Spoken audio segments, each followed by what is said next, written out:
Rex in the same way Power Rangers is a reskin of Koryu Sentai Zyuranger. But we'll talk about that later.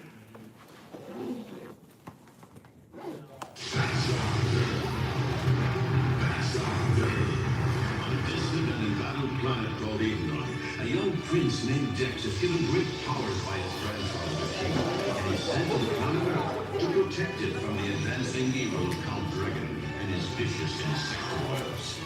Once on Earth, he is adopted by a kind family and learns to live as a human, with his companion Phoebus by his side, ready at a moment's notice to call his powers to become Masked Rider.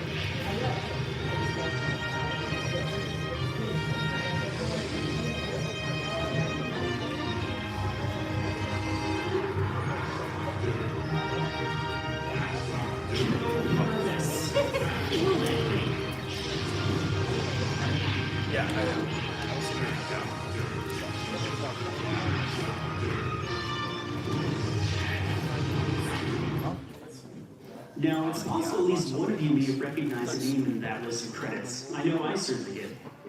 At first, I thought it might have just been another guy with the same name, but nope, that really is Tony Oliver with a producer credit. And Tony Oliver just happens to be a legendary voice actor in the history of anime dubbing. Best known as one of the many voices of Lupin III, though easily he's my favorite of anyone ever to do it. Next up, we have Superhuman Samurai Cyber Squad. It's very important you say the whole thing and get all the S's in there. The evil Kino Khan lives inside computer circuits. With the help of Malcolm Frank, he creates mega-virus monsters to attack electronic systems. Meanwhile, public accident turns Sam Collins into Servo. His friends join forces in their samurai attack vehicles. Together they transform into the Superhuman Samurai Cyber Squad. Superhuman Samurai. Superhuman Samurai. They're gonna have it up. It's a game of fun. They're gonna rip it up. Our hero always makes it good. Superhuman Samurai.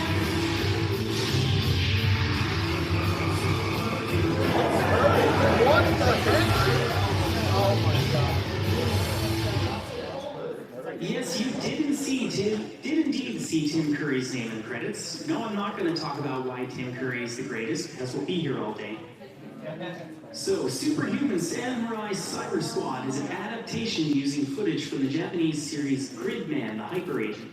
Now, funny enough, in 2018, Gridman Hyper Agent would be rebooted as an anime series called SSSS Gridman.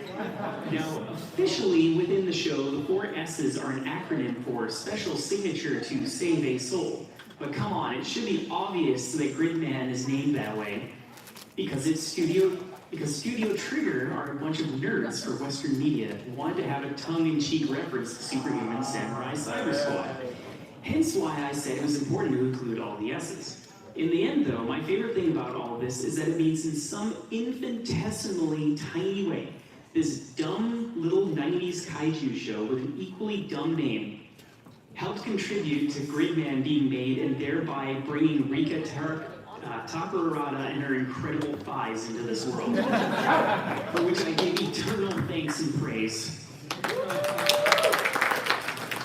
All right, just 2 more to go, and we're getting into the really dire stuff now.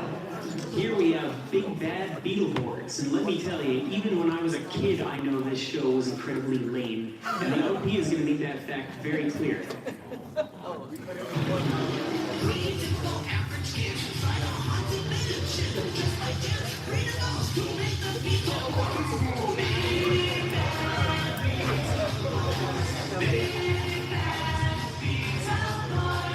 I love the number so I can try super powers.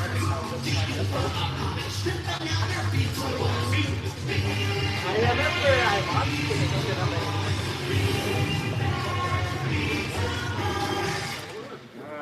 Ooh, I love the 90s, but that is a bit much even for me to tolerate.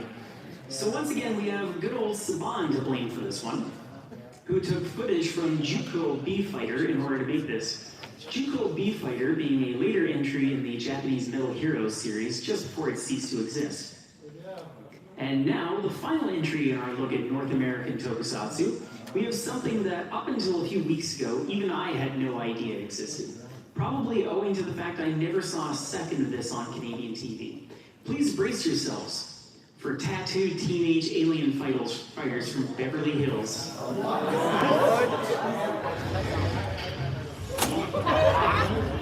diabolically evil emperor projects himself to use his army of alien monsters to conquer Earth. What? The focal point of a system of powerful beings to rule the universe. I am Anirevo, head protector of the power portals. To carry out my mission to stop Earth, I have chosen 4 teenagers from Beverly Hills. I summon them by flashing their tattoos. Then they transform into galactic sentinels. The fate of the Earth depends on these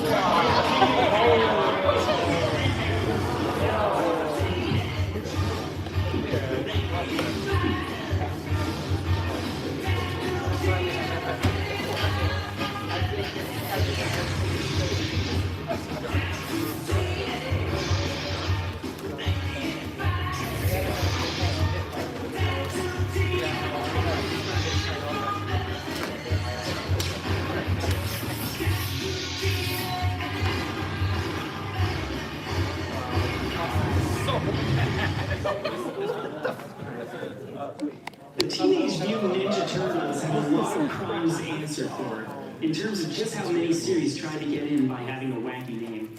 And along with Biker Mice from Mars, this certainly belongs in that category. I find it interesting that aside from Captain Power, this is the only show on this list that doesn't use licensed footage from a Japanese series.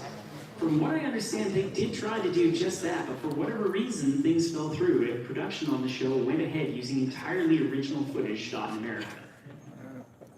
Alright, time for introductions. As always, my name is Jarvis Gray. I've been a panelist going on 15 years now, and if you look up... Oh, nope, I didn't actually put up my poster. That's okay. Alright, we got all that out of the way. Welcome everyone to Awesome Anime Openings Tokusatsu Time.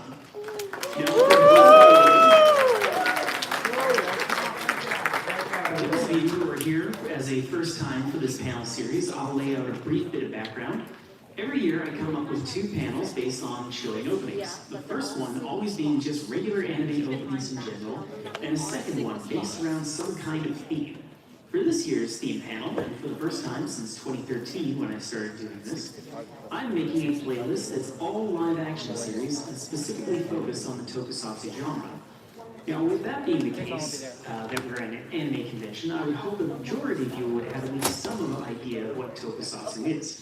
But we can't always assume that, because it's always somebody's first con. So to keep things very brief, because this is no way designed to be a definitive history panel, Tokusatsu as a genre most commonly refers to any live-action Japanese TV series or movie that places a heavy emphasis on practical special effects, which means a hell of a lot of things fall into that category, such as Kamen Rider, Ultraman, and Godzilla.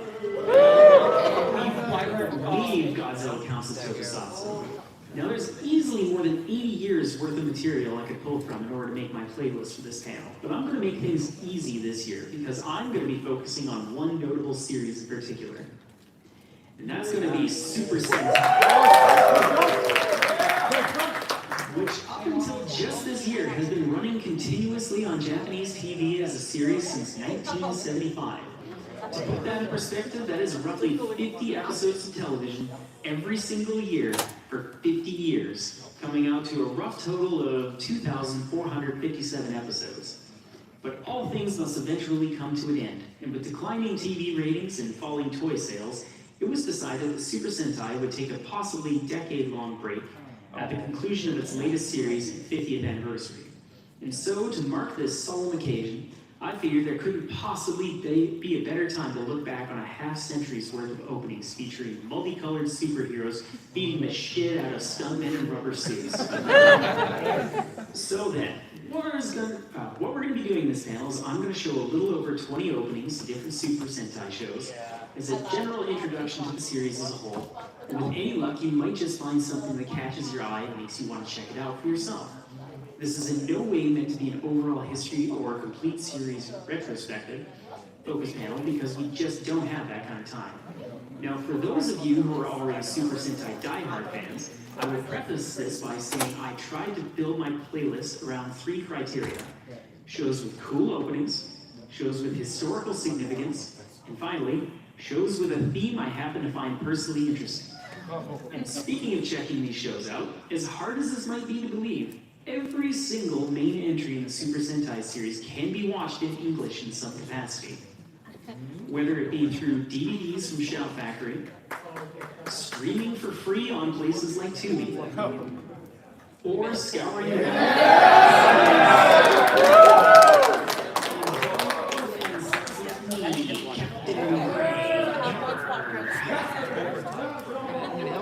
How you might wish to do so is really up to you, but just be aware that every show in this panel is fully watchable in English if you choose to seek it out. So please don't let a modicum of friction hold you back from exploring what's out there. And finally, before we get started for real, I need to make something abundantly clear to any diehard Tokusatsu fans who might be in the audience today. And that is that I am in no way a self-professed expert on the genre. What I am, though, is someone who is extremely appreciative of Tokusatsu and its immeasurable influences and contributions to anime. But it is my hope that with time, research, and finishing enough series, I'll become a more knowledgeable and well-rounded fan. So with that said, please extend to me a modicum of your infinite grace and forgiveness if I get any small details wrong, or I didn't happen to include your favorite series in my playlist. You are forgiven. And speaking of which, it's time we finally get to our first show. Now, originally I was planning to cover everything in a chronological order, but then I realized that wouldn't be much fun because anyone who's familiar with Super Sentai would be able to guess what it'll be covering, and there's no fun in that. With that being said, it's only fair we start at the beginning. So here we have Himitsu Sentai Gorenja, the first entry in the Super Sentai series beginning all the way back in 1975. Now, despite this being recognized as the series beginning, I wouldn't necessarily recommend it as the first entry you should watch. Because unlike every other season, this one went on for 84 episodes as opposed to the standard 50. Plot-wise, it's about a 5-person team of secret heroes fighting against an evil terrorist organization bent on world domination, known as the Black Cross Army and their villainous leader, the Black Cross Führer. Now, calling your main antagonist the Black Cross Führer in 1975 is definitely a choice, though in the context of its time, not all that out of the ordinary and kind of expected.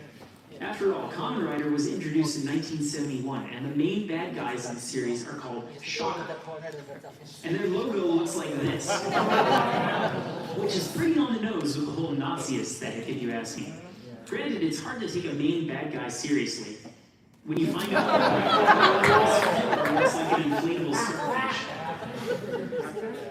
Another interesting thing to note about Go Ranger is, due to it being the first entry, they hadn't quite figured out the idea of basing each season around some kind of theme, like dinosaurs or cars. I'll definitely be listing each show's main theme if they have one as we go along, since I believe it lends a lot to a particular Sentai team's identity and gives a potential fan something to latch onto if it happens to overlap with their particular interests. As for the opening, it's the mid-70s, so what can I say other than it's a funky bop. All of the 70s OPs are outstanding.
while writing my notes to this panel, I came to the realization that you can't really effectively convince people to try watching a series just by telling them it's historically significant.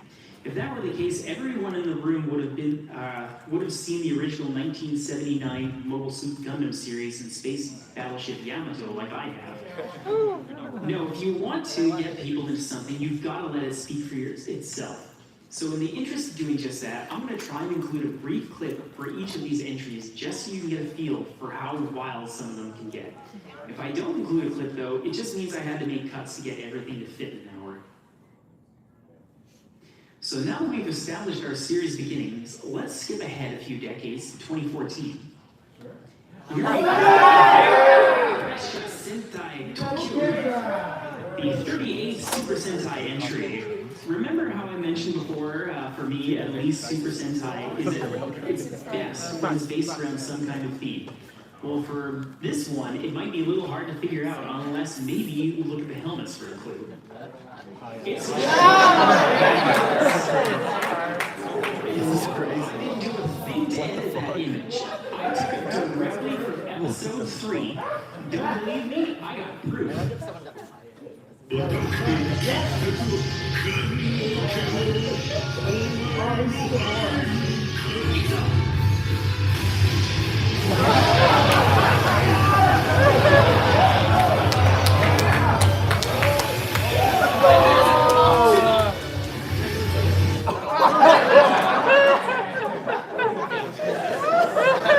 There's one thing I need to make clear, it's the fact I love trains. Not as much as some other people, mind you, but it's by far my favorite way to travel whenever I'm in Japan.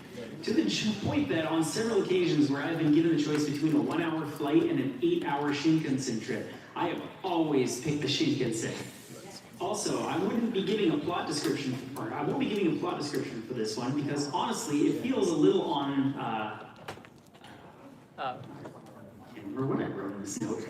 Although I do enjoy the fact that the evil organization is referred to as the Shadow Line, which is cool as hell. So knowing that there's this season of Super Sentai is themed around trains makes it vastly more likely that I'm eventually going to get around to watching this one.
And just in case you needed any further evidence that this show's heart is in the right place when it comes to loving trains, there's a blink and you'll miss a detail hidden in the opening.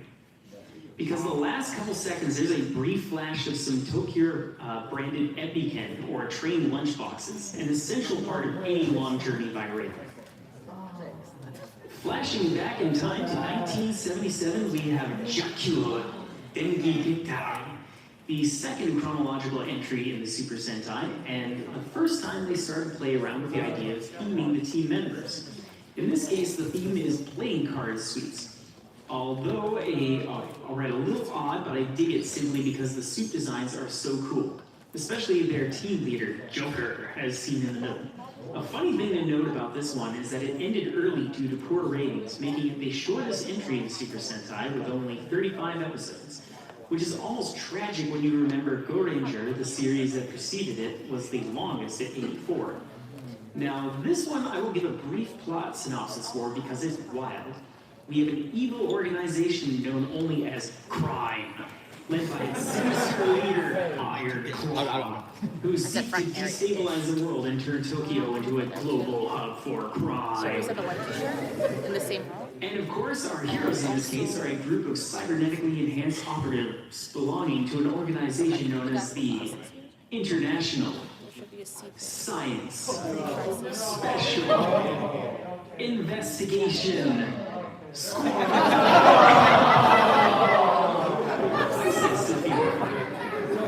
I'm sure that name won't have any baggage associated with it in about 40 years. And once again, because this is the 70s, we have another groovy bop of an opening.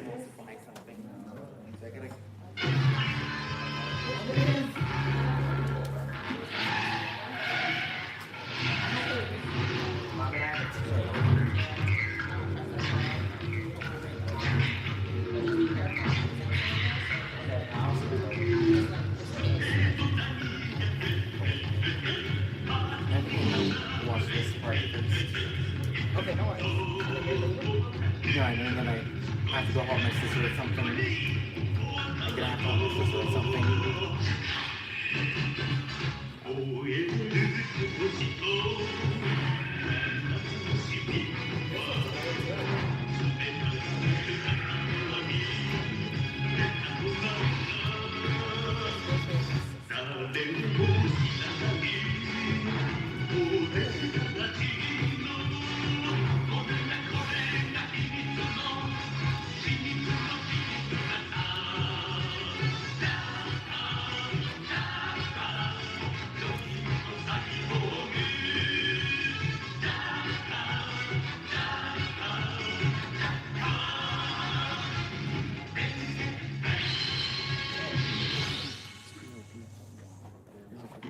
And for our clip this time, Yeah, I'll be coming I down. don't think any of you who are unaware of Jaka Dengikitai are going to be quite prepared for the super move they occasionally employ to dispose of their bad guys.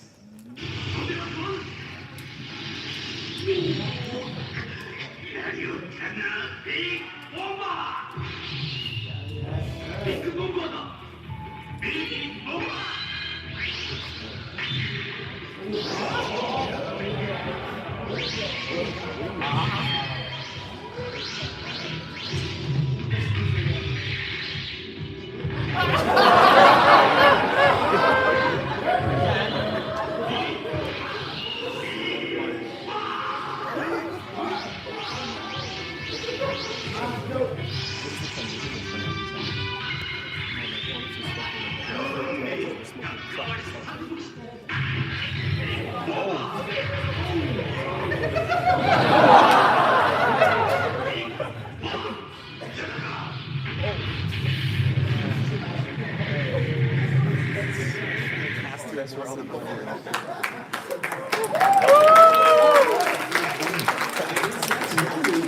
And what a hell of a way to sell toys. Next we have Car Ranger. Technically not the first Sentai series to have a car or vehicle theme. I believe that honor would go to Turbo Ranger, but Turbo Ranger featured a lot more motorcycles than cars. Not to mention Car Ranger, the characters actually hang out and work in a garage, which will become a very important detail in a panel I'm putting together for next year. So look forward to that. For our plot this time, our heroic rangers are on a quest to defeat the evil Boswick gang, who are effectively space Bosozoku, hell-bent on terrorizing whatever planet they happen to set their sights on, with their reckless speeding and total disregard for traffic safety. I say traffic safety is a big thing in this series, and I mean it. For example, episode 1 is titled Fighting for Traffic Safety. And the final episode, Forever Traffic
Now, to give you a brief taste for this series, I couldn't resist picking the episode where the Car Rangers get attacked by actual cars suspended from overhead cables, and then are given their car-themed power weapons.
Hailing from 1983, we have Kakaku Sentai Dynaman.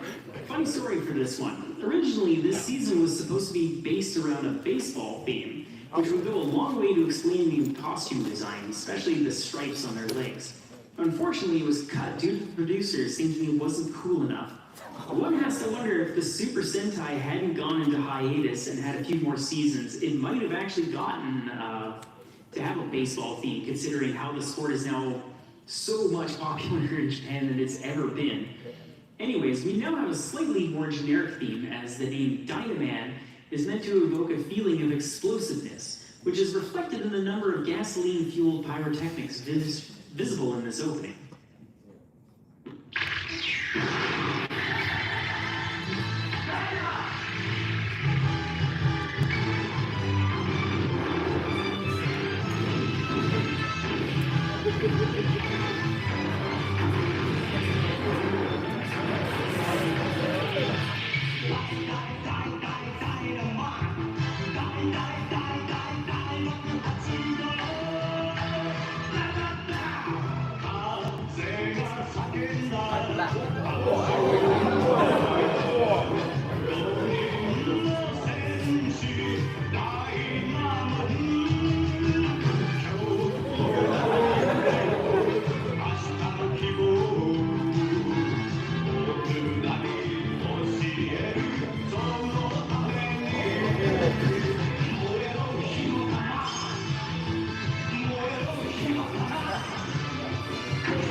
So remember how I mentioned the theme of this season was explosives?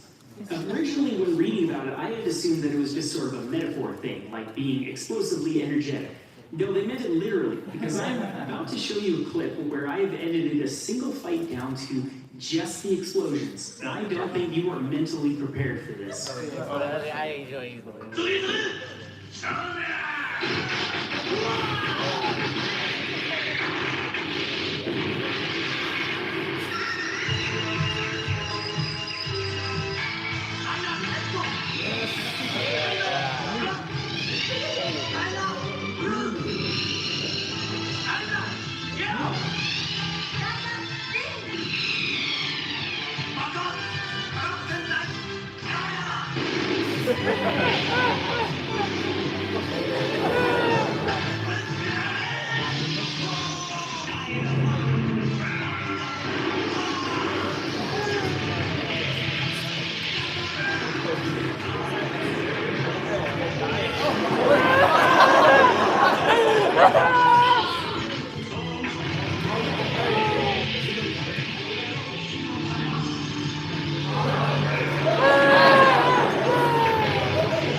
This multiple times while editing, and I counted what I would believe to be 67 separate in this one fight scene alone. And this is just an episode I picked completely at random, so who knows what you might see if you watch the entire season. Also, it may not be an explosive attack, but I absolutely had to include Dyna Blue's silly little bobsled, because I would have to be some kind of monster to deny you all the pleasure of seeing it in action. So, for this entry, we have Seiju Sentai Gingaman, a series that I have been fascinated by ever since I first saw its opening, which I will now play for you and watch your faces as you all react with some very interesting fashion choices.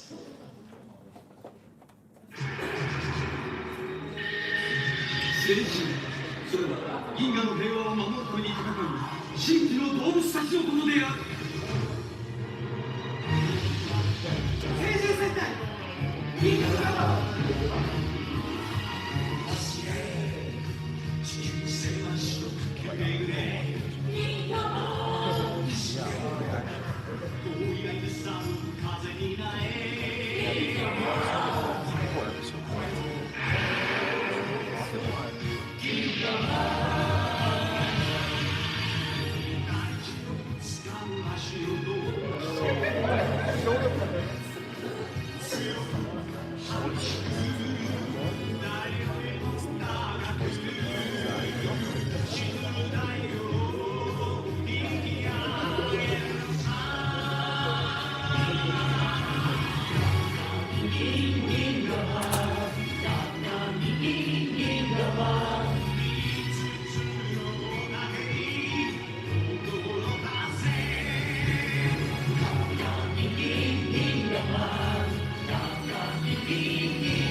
Expecting their outfits to go this hard into a Native American theme, even going as far as to have tassels and feathers. Don't get me wrong, this absolutely slaps and is way more visually interesting than a lot of other stuff Super Sentai's tried over the decades. You may have also noticed that instead of motorcycles, these rangers ride horses, which I can't even imagine considering what it must have done to the shooting schedule to have to film action scenes around horses. They even went as far as to give the horses ranger-themed outfits. Just looking at these screenshots makes me wish we had better quality versions, because I want a better look at what must have gone into making this. And finally, though, I want to talk about something that immediately jumped out at me the first time I saw this opening. And that is, good lord, what the hell have they been feeding the Blue Ranger this season? My man looks jacked. Dude's got a jawline like Antonio.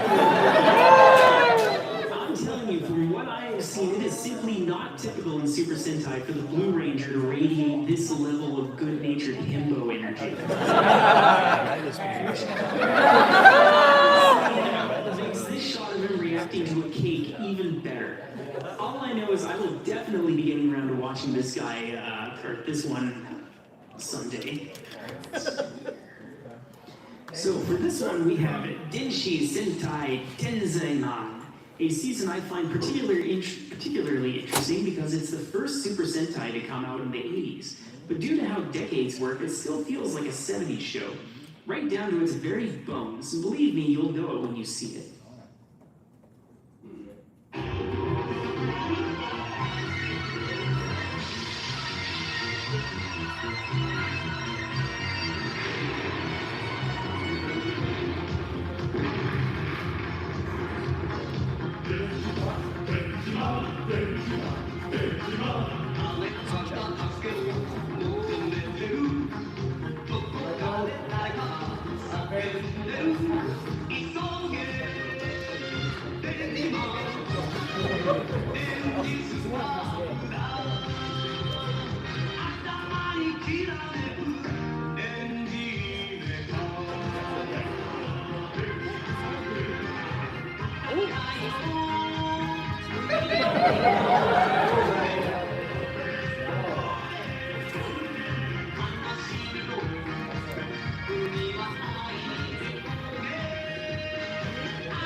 Okay, flashing forward once again to the future time of 2013, we have Voltasaur Sentai Kyoryuger.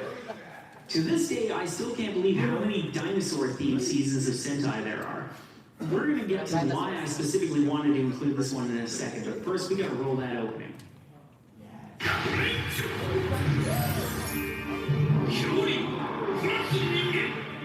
6000年の時を超え地球を守るために今史上最強のボレーをかけました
So, first off, great opening. Got a nice hype song and lots of practical explosions.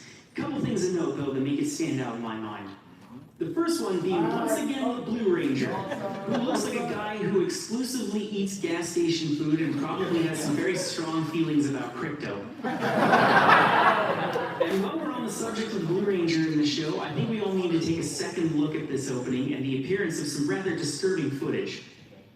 Because although it might happen in a blink of an eye and you'll miss it, you can clearly see here the Blue Ranger violating Article 41, Section C of the Geneva Convention, and I quote, killing or wounding a combatant who has laid down his arms or having no longer means of defense and surrendered at discretion.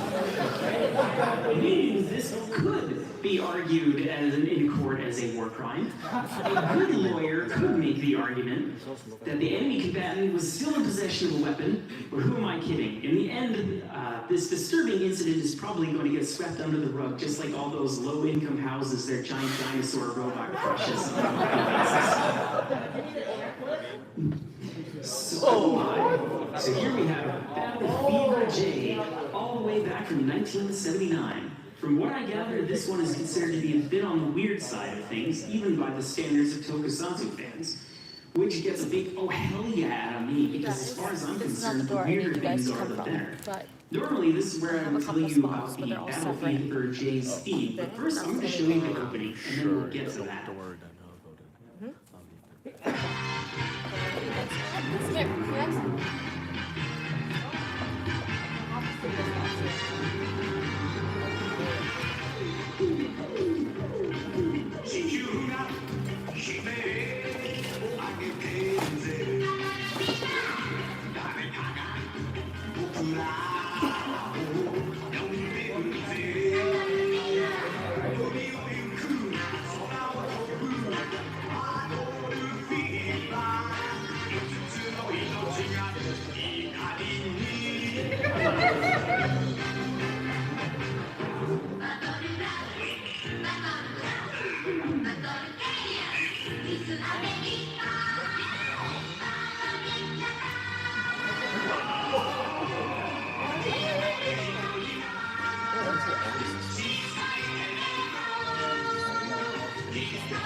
you might be getting a bit of a hint as to this season's theme if you look closely at our main character's suits, but I think it would be better to let this next clip spell it out for you. Thank you. Yes.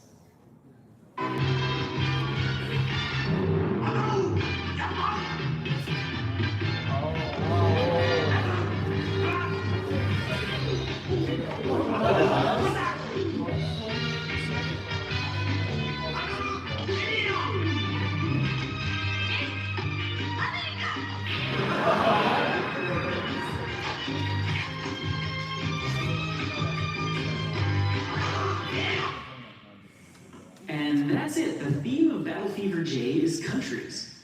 For our lead, we've got Battle Japan. Okay, fair enough, that's to be expected. Up next, we've got Battle France. Also not all that unexpected when you consider how much Japan is into French culture, though I feel like they've got their wires a bit crossed on this one.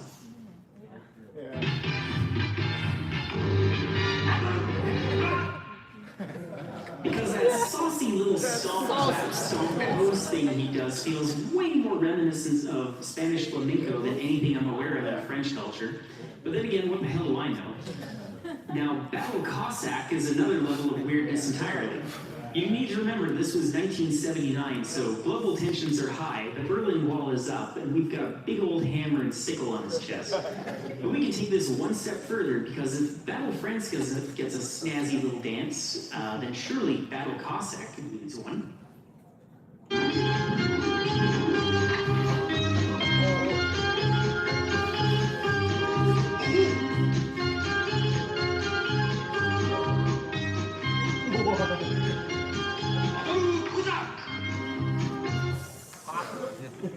Of course he has to be able to do something reminiscent of the Cossack dance. Though interestingly enough, both of these things would technically make him Ukrainian. Then of course we have Battle Kenya, which unfortunately means they simply can't resist introducing him in the opening wearing an all-leather outfit Jungle Boy suit, walking an elephant. It was the 70s, all right, no doubt about that. And finally, for our all-important Pink Ranger, we have Miss America. Interestingly, they decided to go with that name instead of keeping things consistent and calling her Battle America. Not much to say about her, though. I would be derelict in my duties as a host if I didn't play you this brief example of her transformation.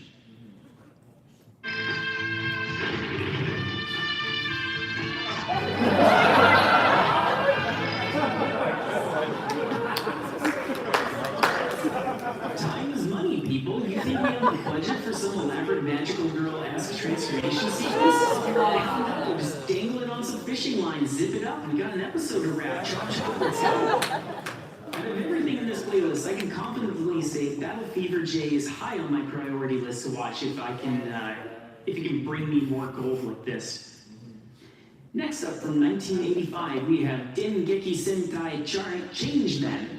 Now, I find this one to be interesting because it has something I wouldn't have expected to see when I first started going through all these, that being a military-based theme. And as you'll see in the opening, all of the Rangers in this one happen to be army recruits before getting their powers, and it was just as well you'd send in some actual soldiers for this one, since they happen to be fighting the militaristic arm of an evil space empire bent on conquering the universe.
Now for our clip for this one, just like with Jaku Dengi Gekai and the Big Bomber, my favorite aspect of any Super Sentai season is when the heroes have a big multi-part gun they use to smoke whatever monster of the week they happen to run across. And in this case, we have the Power Bazooka.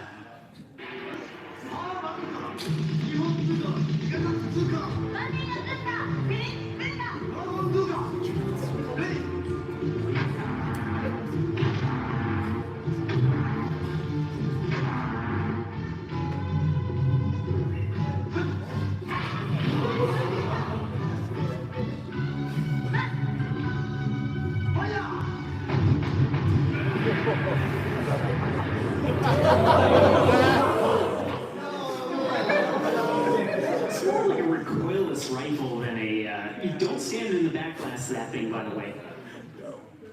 Now here we have Chojin Sentai Jetman, a season that would easily earn a spot on this playlist simply for the fact that it is quite possibly the best song in the entire Super Sentai series.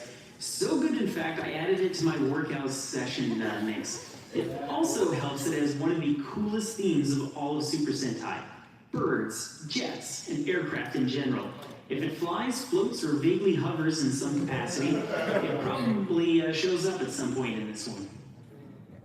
Now, I'll play the opening, but it's...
So, if there's one thing that should get you into this season, it's this guy, the Black Ranger.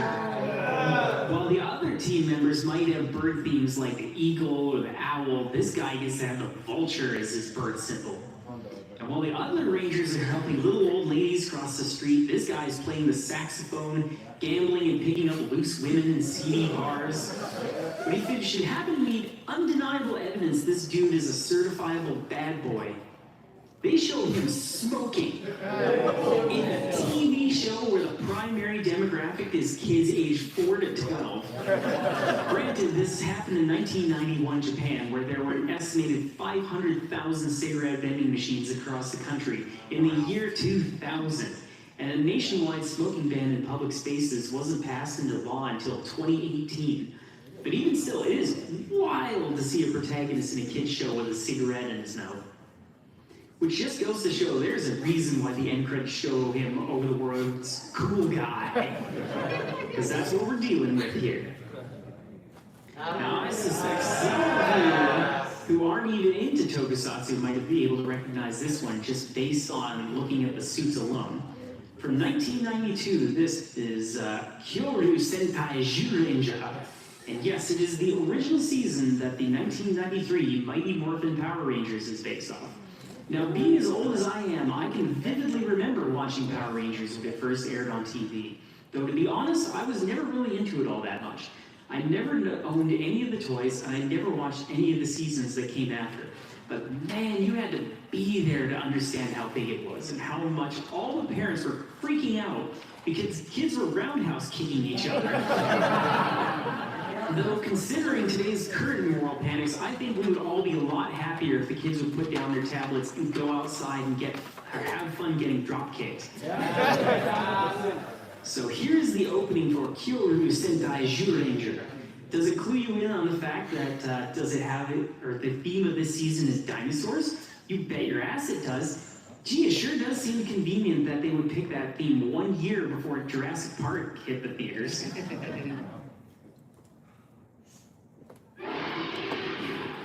1億数千万年前の恐竜時代か今よみがえった5人の戦士たち恐竜戦隊ジュレンジャージュレンジャージュレンジャー伝説の戦士たちをジュレンジャージュレンジャー時をかける日も恐竜戦隊ジュレンジャー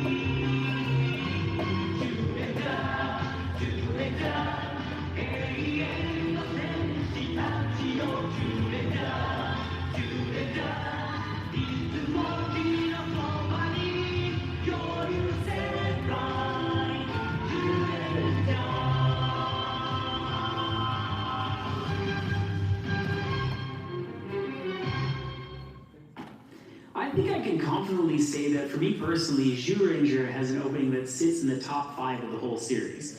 Which is why I regret to inform you that it is now my duty to play the version we got in North America instead. Though it ain't really bad, as rough as this might be in comparison, at least we will always have that sick-ass guitar riff.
Interesting one here.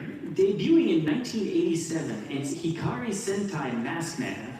Now originally when I picked this season for the playlist, I did so because I thought the opening was a banger with some exceptionally silly moments that would make it great panel-worthy material. And then I started reading up on the theme and the year it came out, and suddenly things started getting even more interesting. So let's play the opening and I'll get into what stood out to me in particular. 人の体には未知の力が秘められている。鍛えれば鍛えるほどそれは無限の力を発揮する。完全体マスター。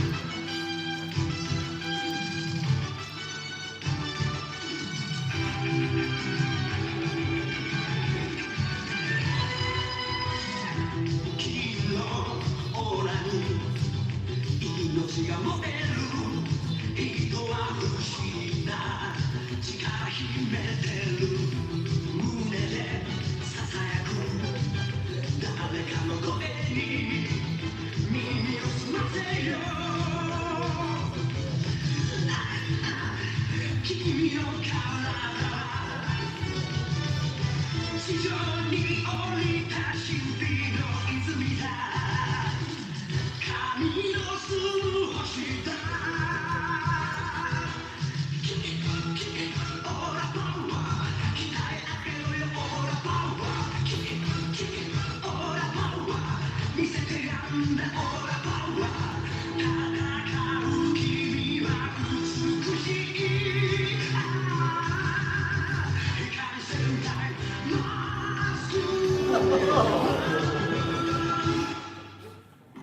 Now, the thing that caught my attention this season is the fact that unlike previous entries, which heavily lean towards sci-fi concepts, Masked Man takes a turn into more mystical and fantastical realms by including the concept of aura power, which is just a fancy way of saying chi or any number of psychic power nonsense. For any number of reasons, Japan got really heavily into paranormal stuff like UFOs and psychics in the 80s, so it only makes sense that would bleed over into Super Sentai. What stands out to me in particular, though, is the mysterious leader, Commander Sukata, who can be seen here levitating in the opening. Levitating. Why does that remind me of someone else from that time period? I seem to recall there being some fat little jack-off of a man with a disgusting beard and a stupid-looking face. Oh, that guy! So, coincidentally, in 1987, the same year that Hikari Sentai Masked Man debuted on Japanese TV, this disgusting worm by the name of Shoko Asahara would found Ashin Rikyu, which was a doomsday cult that in 1995 staged a sarin gas attack on the Tokyo subway system, leading to the death of 14 people and over 1,000 injuries. And as it so happens, one of the notable ways Aum Shinrikyo would bring in new followers was the claim that Asahara could teach people how to levitate, as seen here in an anime funded by the cult. Though in reality, Asahara looked more like this while putting on his little circus performance. Anyways, he's dead now. In 2018, the Japanese justice system made him swing from the end of a rope, as befits all cult leaders. I just think it's a very funny coincidence that we have two examples of this type of levitation in the same year. Of course, I'm not saying either one influenced the other. It's most likely a case of parallel thinking, because as I previously mentioned, Japan was going through a decades-long paranormal craze that showed it up in a whole bunch of different places. Okay. We're down to our last two openings here, and we're going to blaze through them just so we can get you all cleared out here. So now we've got something really special. 1994's Ninja Sentai Kaku Ranger. Believe it or not, this was actually the first season ever to have a ninja theme, which is surprising considering just how prevalent ninjas have been throughout the history of anime and manga. As for the opening itself, it's pretty good. Maybe not top 5 best, well worth seeing. But you'll soon see the real reason why I had to talk about this season no matter what.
So I'm going to put it out there that I think, speaking just for myself, Ninja Sentai Kaku Ranger might be pound for pound one of, if not the funniest of all the Super Sentai seasons that I've gone through.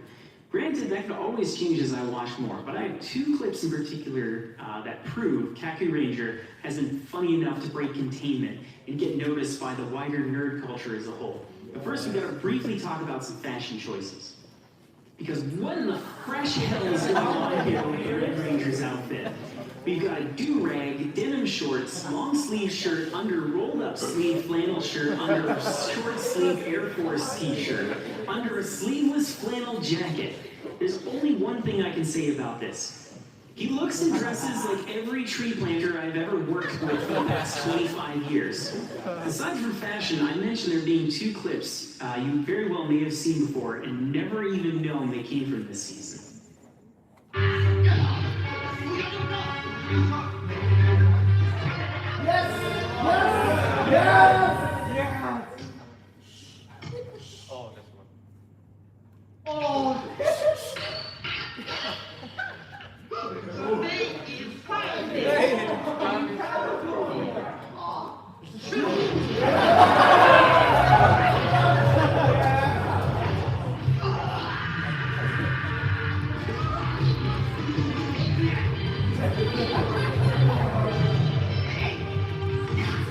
For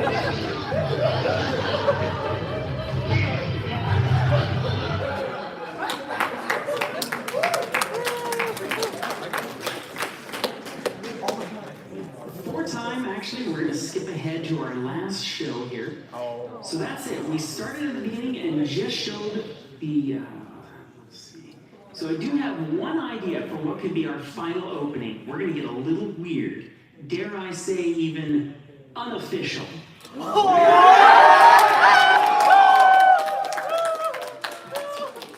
of you in the know, I couldn't possibly end this panel honoring Super Sentai without including unofficial Sentai Akiba Ranger.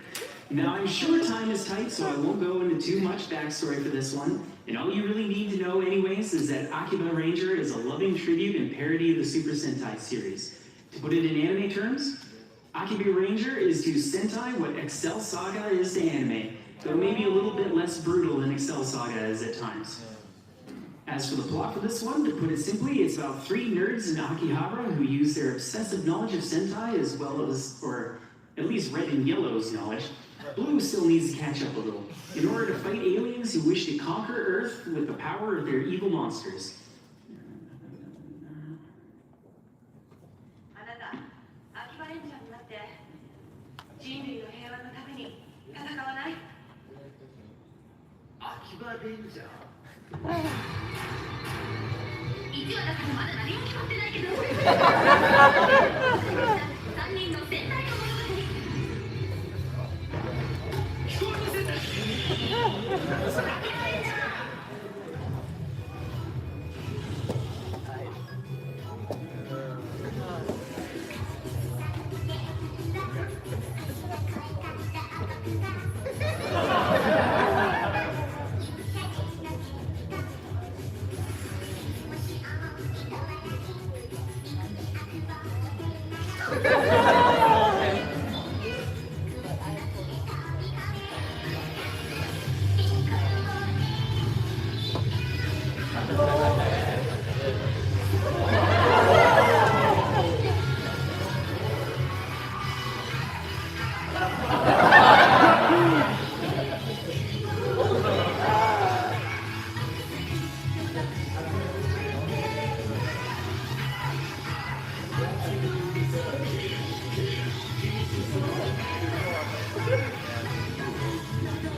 It's about 2 minutes long, and then we'll clear the room.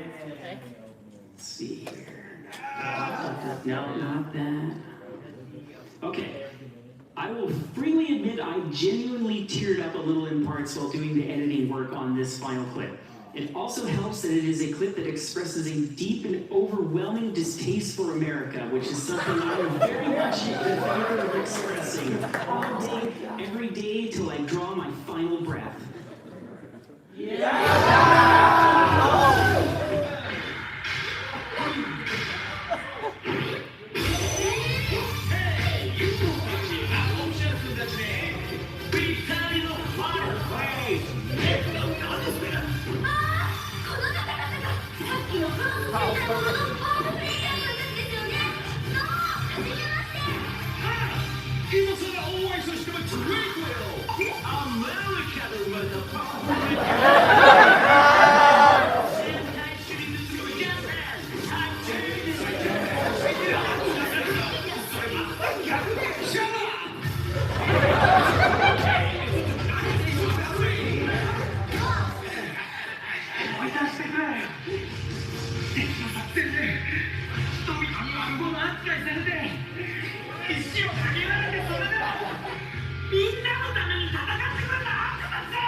何万年もの時を超えて蘇った永遠の戦士なんだ。戦士、情熱の戦士なんだ。情熱、いつも子供たちのそばにいなきゃダメなんだよ。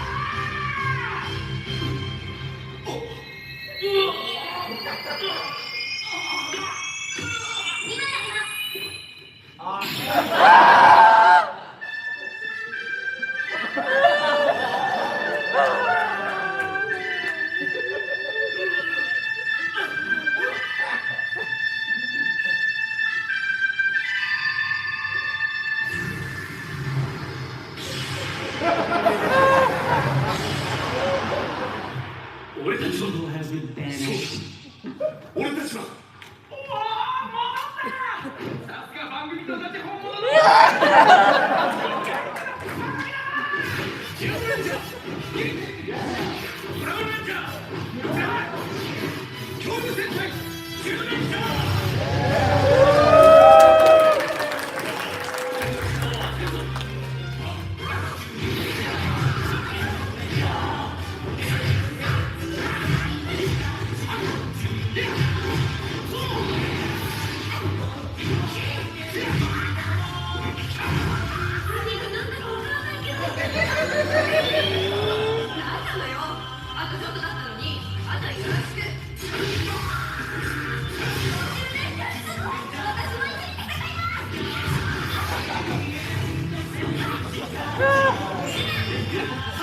君も仲間だ。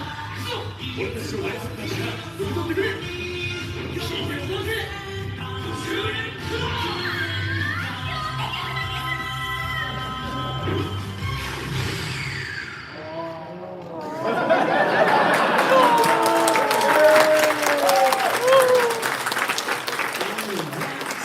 That was awesome AnimeOpenings Tokusatsu.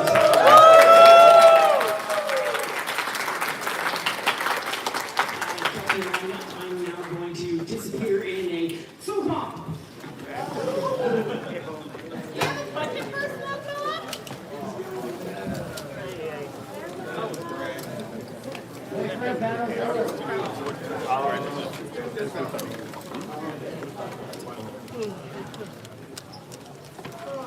Sorry, there's no Tiga.